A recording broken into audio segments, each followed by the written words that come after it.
We have more exciting performances and delightful moments lined up for you tonight. So sit back, relax and enjoy the evening filled with talent and creativity. Now let us immerse ourselves in the beauty of Bengali poetry. Sayanti Saha will be reciting a poem Papaner Proshno written by Ratan Tanu Ghati. নমস্কার, কবি রতনতনু ঘাটির কবিতা পাপানের প্রশ্ন।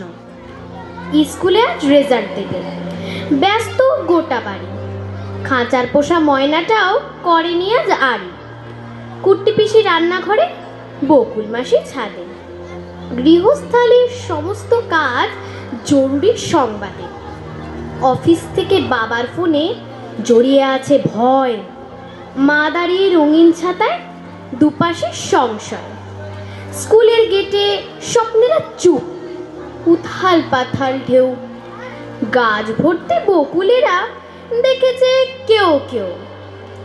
এমন সময় ঢং ঢং ঢং ছড়িয়ে পড়ে ছুটি, রেজাল্ট হাতে বিদ্যেবানরা, উধাও খুনসুটি। দূরের থেকে চেঁচায় পাপান, আমি সেকেন্ড ক্লাসে। সব মায়েদের বাঁকা চোখরা তাকালো চারপাশে। মা বললেন, ঢের হয়েছে, মুখ দেখানো ভার।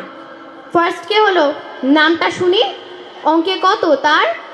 পাপান বলল, দেবল গুপ্ত, অঙ্কে সে 100। আমি পেলাম 90, তার বেশি পেলাম কই। সারাটা দিন খেলিস শুধু, মা বললেন রেগে। সব স্বপ্নই আধার হলো, চাঁদে গ্রহণ লেগে। চল বাড়িতে, দেখাচ্ছি আজ খেলার কি যে মানে। দেবল হলো চাঁদের টুকরো, সবাই তা জানে। তখন পাপান ভয়ের চোখে তাকালো মার দিকে। ও যে ভীষণ মিথ্যে বলে ক্লাসের আন্টিকে। বলুক, তাতে দোষ কিছু নেই, ফার্স্ট হয়েছে ক্লাসে। মায়ের কথায় পাপান শোনার দু চোখ ঝেপে আসে। সেকেন্ড হওয়া না মিথ্যে বলা, কোনটা ভালো বলো?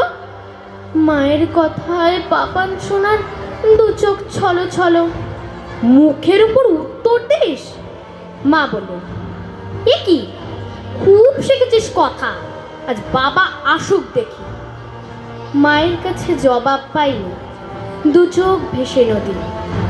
ছোট্ট পাপার মঞ্চে উঠে প্রশ্ন করে যদি, বলুন সবাই, মঞ্চে পাপান মুখখানা যে কালো। সেকেন্ড হওয়া না মিথ্যে বলা, কোনটা বেশি ভালো? নমস্কার।